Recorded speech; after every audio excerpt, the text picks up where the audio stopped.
So we're going to have Tim, I'm going to have Tim lay down, and then what we're going to do is I want, and we got a lot of people here, so we'll kind of move quick. I want everybody, just so we can kind of get hands on, just kind of line up, and I want you guys to just palpate and set up. So who wants to be first?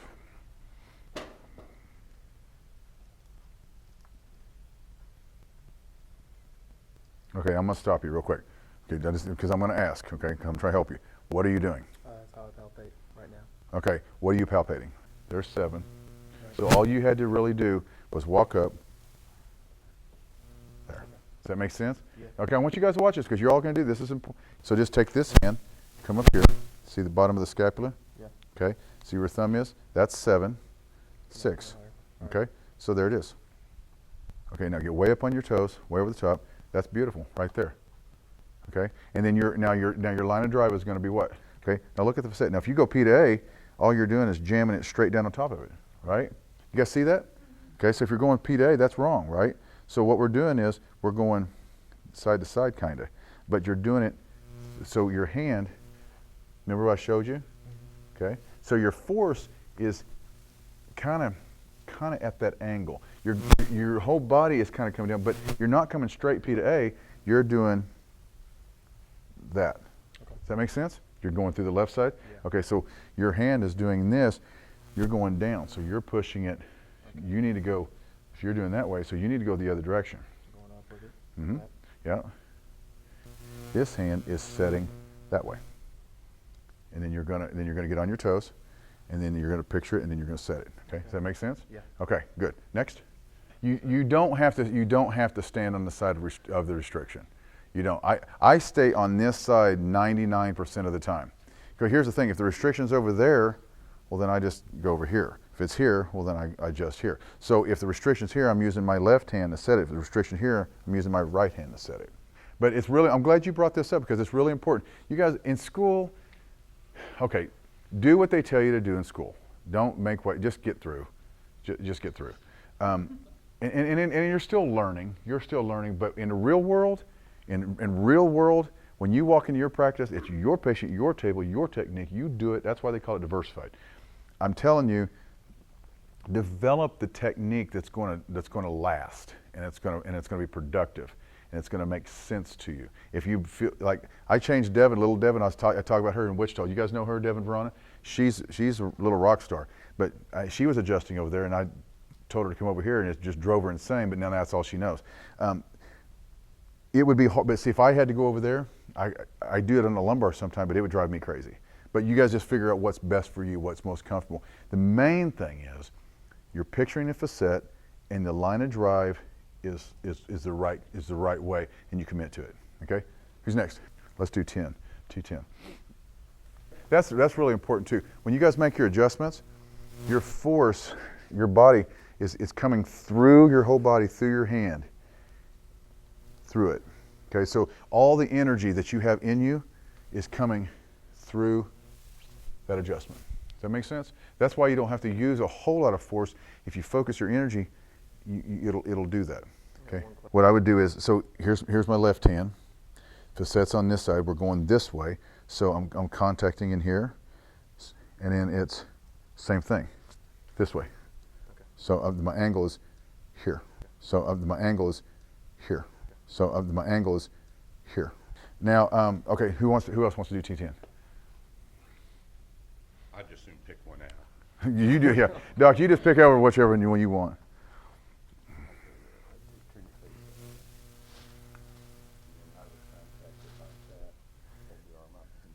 Okay, this is perfect. Doc, how long have you been in practice? 36 years. Okay, he knows a thing or two.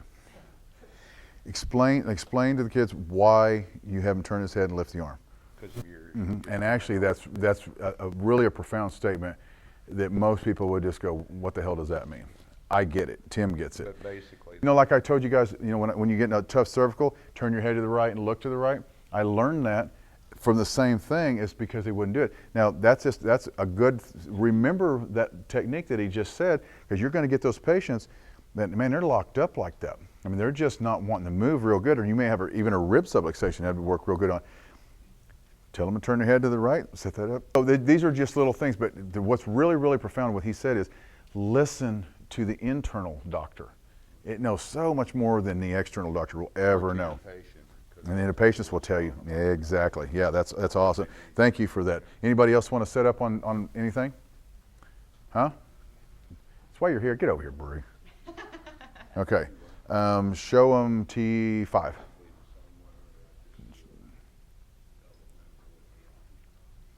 Okay, now which side are you adjusting? Right side? Mm-hmm. Okay, now did you guys see what she did? It was perfect. Set it back up on it again. This is real important. Watch what she does. See, she's all the way up on her toes. Look how straight her arm is, okay? And here's her line of drive. Now her line of drive is straight through the facet. Everything is straight. She's on her toes. She's ready to adjust that bone. That's perfect setup.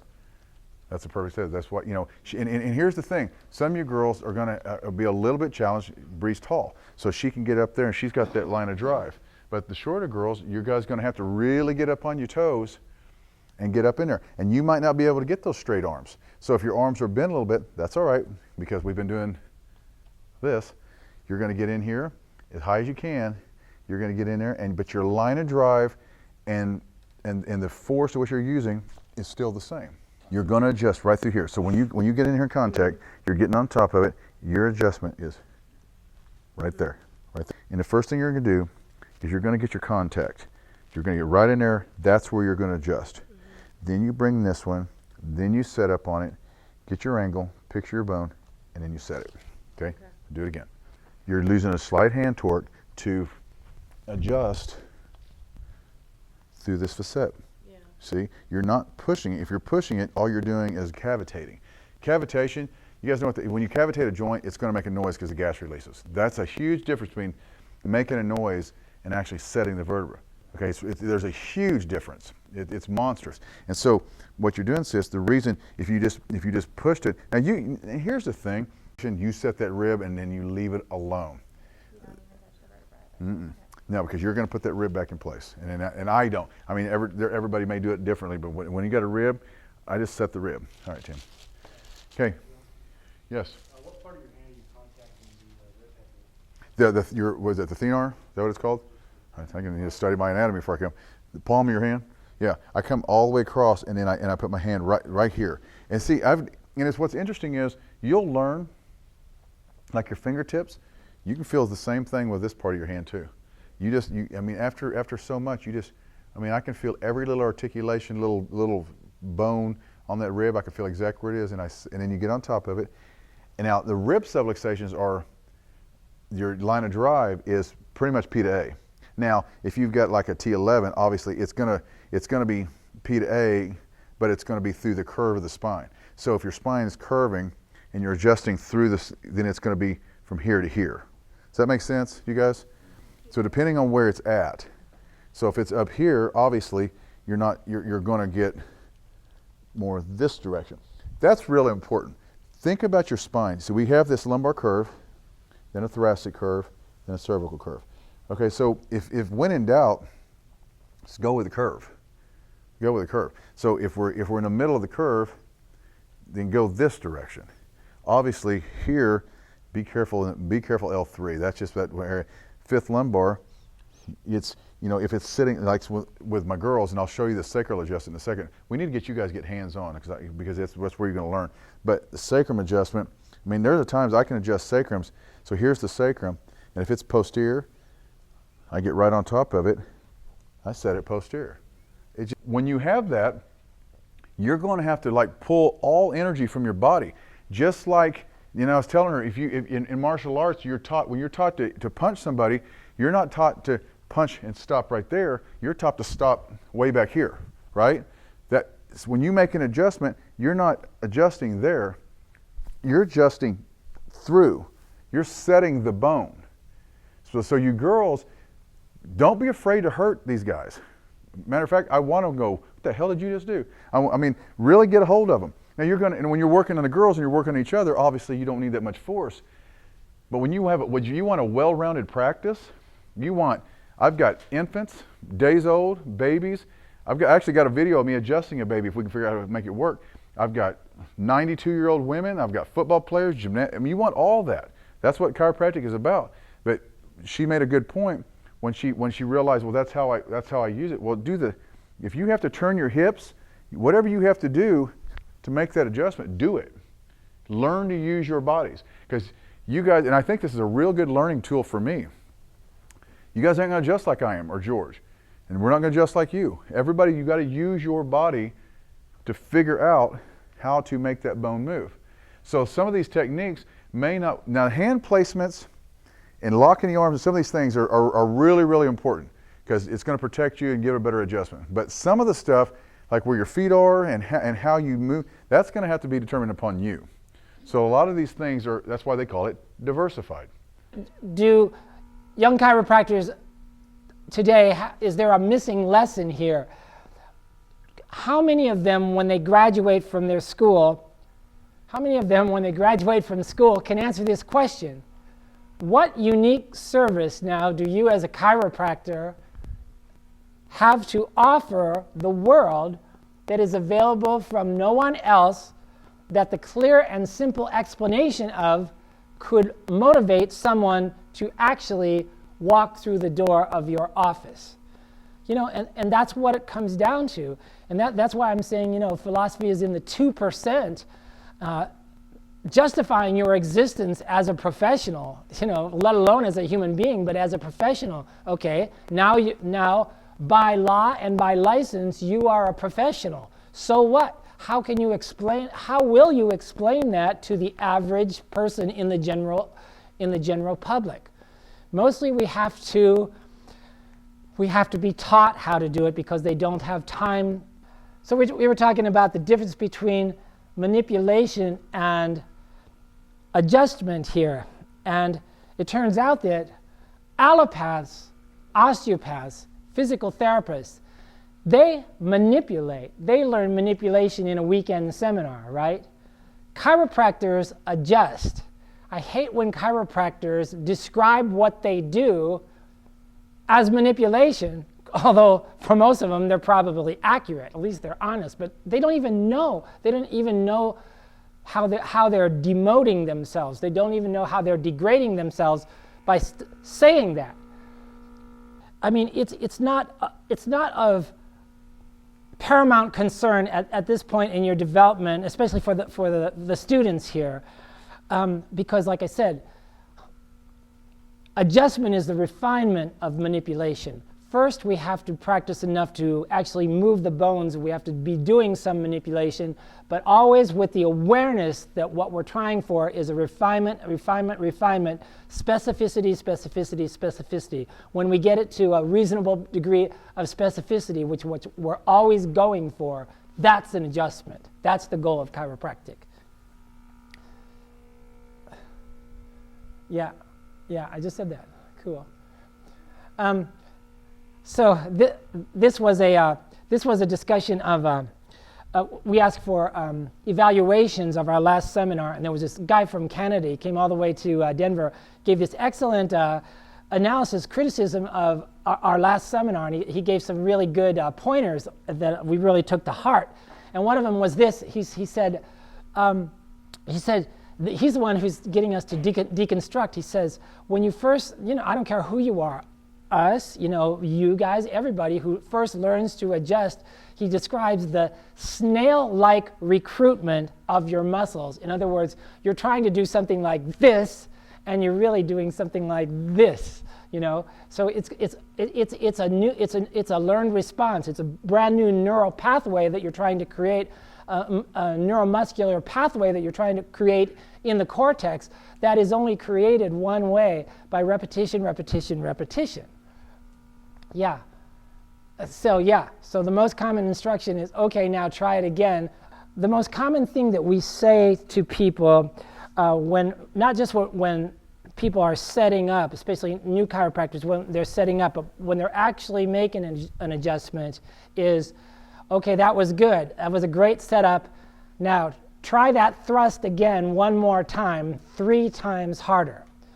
Because when we first start doing this, we don't really know how hard how hard that we have to thrust it in order to accomplish what we're trying to do without hurting the patient.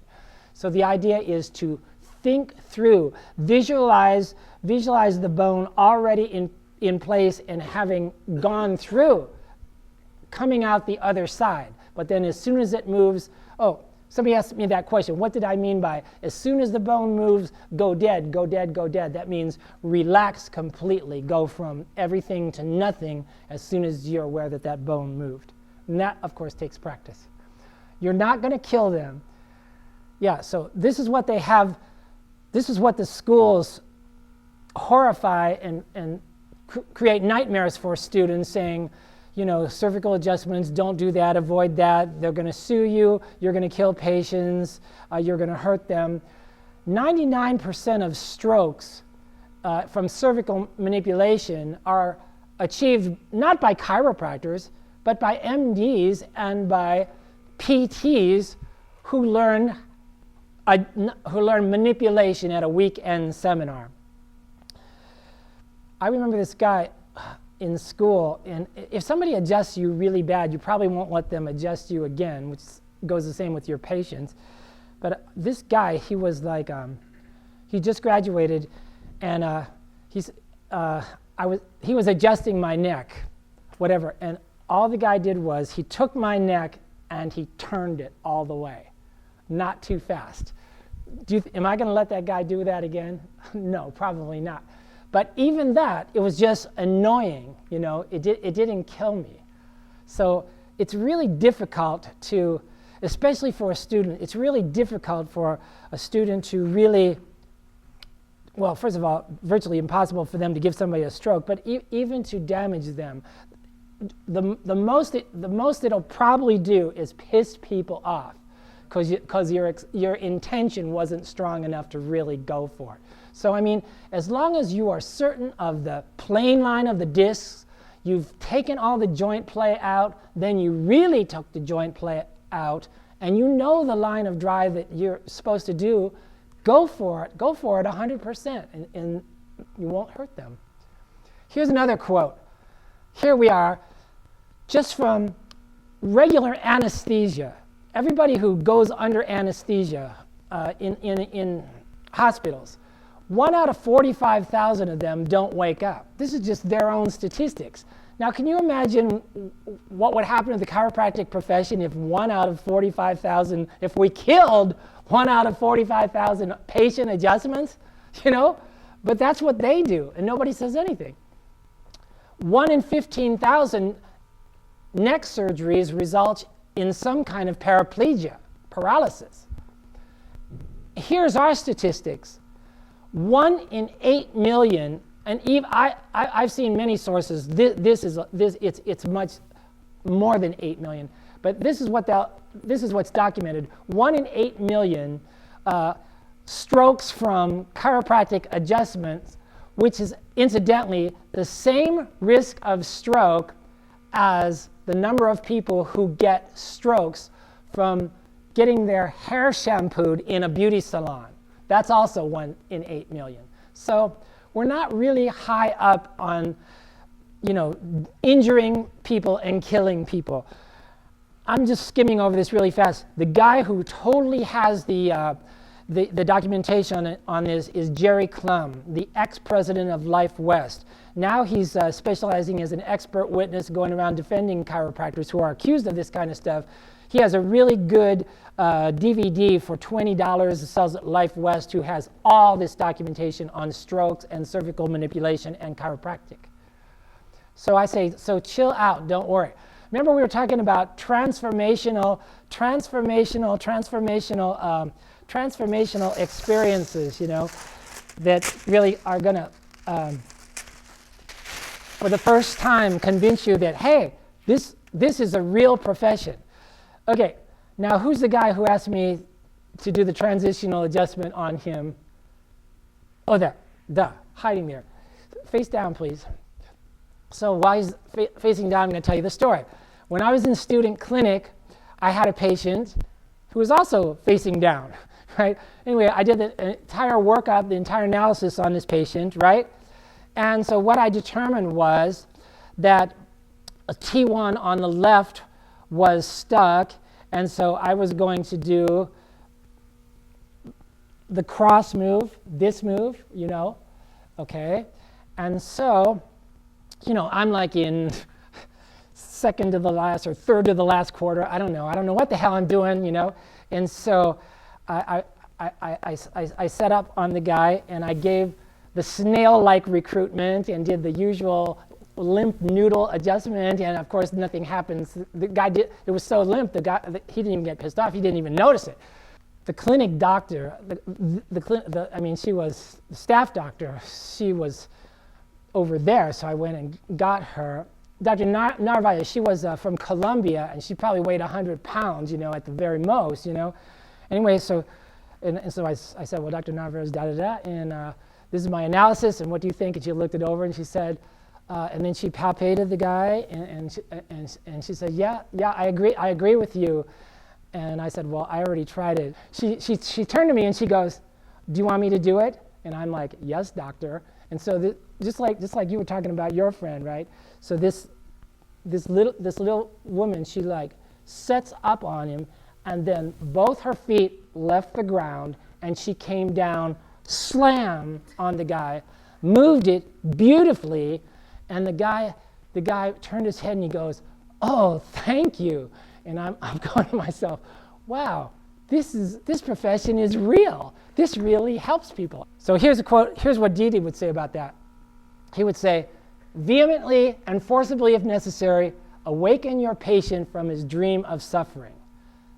So most people who are in practice, who have been successful for a long time and who are doing any kind of numbers whatsoever, they can totally relate to this.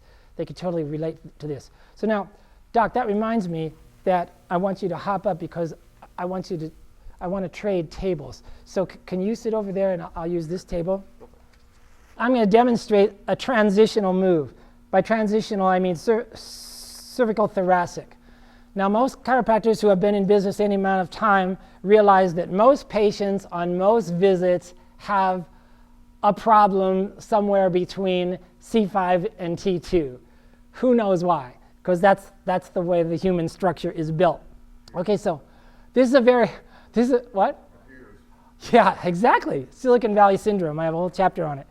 So this is a very useful move, and it's really easy to do, but you have to be aware of a few things, like the contact and the vectors involved, and also the force imparted by dropping down. First, I got to tell you that when you now this is a really good example of a move that when you first learn it is going to be manipulation. It's general at first, but I'm telling you, the longer you do the move and the more you master this move, the better you get at the move, the more specific it can become. So it's going to seem really general what I'm doing, but as you get better and better on this move, you can direct the release of the subluxation in between C5 and T2. So I don't know, this is my I am not an axe murderer move when they're in the prone position. I don't know where this came from. I just do, this is a classic massage, cross stretch. I am not an axe murderer. I am not an axe murderer.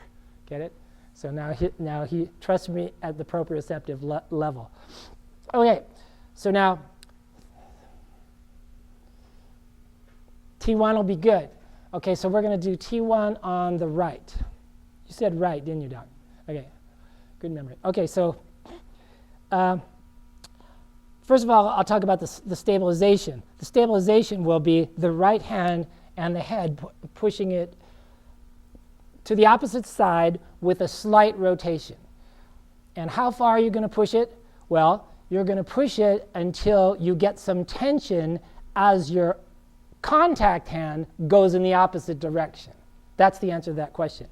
So, and this is where the specificity comes in, because the more of one you do or the less of the other you do, that is going to determine the point of release. That's going to determine the point of release. So in this case, we want it to be at T1, so it's mostly going to be left-hand contact. So here again, it's a very simple contact. Pisiform on T1 lamina. Here it is. Okay, I'm going to do it. I'm going to do it. Okay, thanks. Okay, pisiform, so T1 right lamina. So fit it in there. And think about, while you're doing this, the forearm is going to demonstrate the line of drive. It's going to be primarily P to A. Remember, all cervical, lower cervical moves, especially all cervical moves in general, except for atlas, should be primarily P to A. That's Clarence, right? So we're going to primarily be thinking about a P to A vector for this. And then I'm going to stabilize the head, and I'm going to traction it on the opposite side just enough to give me some, to take out all the joint plays so that when I drive in the direction of the adjustment, it will release at that point. Okay, so pisiform, T1 right lamina. Now, see, I'm already getting down low because I'm getting ready to do. I'm gonna do a one-handed handstand on my drive hand. All the energy of his whole body focused on one point. That point will be the pisiform of my left arm. So here we go. And the forearm demonstrates the line of drive, pushing over. Now, that was a perfect example of what Tim was just talking about. Did you hear the cavitation before I adjusted? Don't go, I'm too sexy for my hands or whatever. It ain't over until you adjust it. Cavitation is not the adjustment. That's a really good point. Because they go, okay, they heard it, I heard it, it's good enough for today. No, he came for an adjustment, so give him the freaking adjustment. Okay, any questions about what I just did? That looked easy, but that takes a long time to do that right. Okay, so do you guys want to practice setting up on this and pair up? What do you want, Tim? Okay, pair up on your tables.